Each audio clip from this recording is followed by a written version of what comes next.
In this next tutorial, we will look at color cast and photo filter and those differences.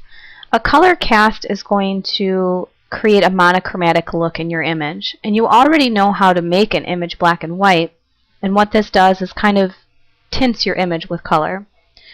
So if I go to change my image to black and white, which you all know how to do, I can choose the tint box here.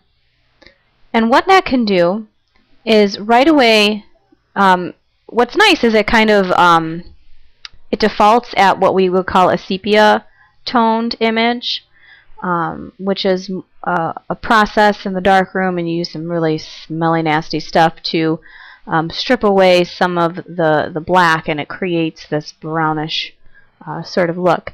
But you can go ahead and click on the rainbow here where it says hue. Again, remember I click the tint box, and I can click and choose different colors. Okay, I can even click on this box here and pick my color this way and be more specific. What you want to be careful though is you don't turn your saturation way up, because here it kind of looks like it's in a jello mold. That will kind of take away some of the seriousness quality of the image, or a more professional look to the image. The sepia toning is really nice, and it gives it kind of an old antique-y look, if you would. So that is one way that you can create a monochromatic sort of feeling in your image. I'm going to cancel this and show you a photo filter, why the photo filter is different. Now in my photo filter option, again I would choose from the black and white circle, and I would choose photo filter. Okay?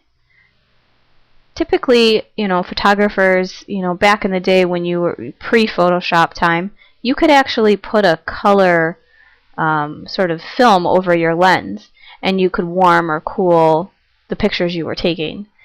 Now with Photoshop, it kind of eases that out, and we can just go ahead and choose warming filters, cooling filters, a sepia tone filter to go over. So this again would go over the color.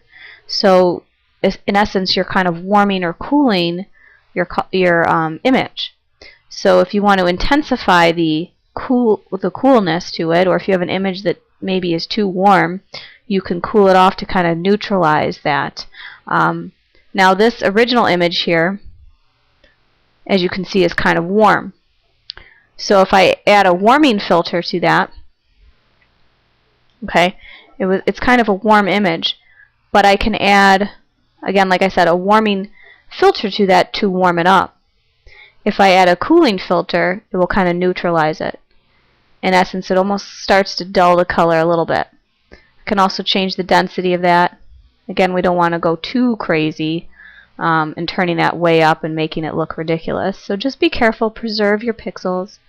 Make sure you respect that you took those pixels and keep them as natural looking as you can. Thank you.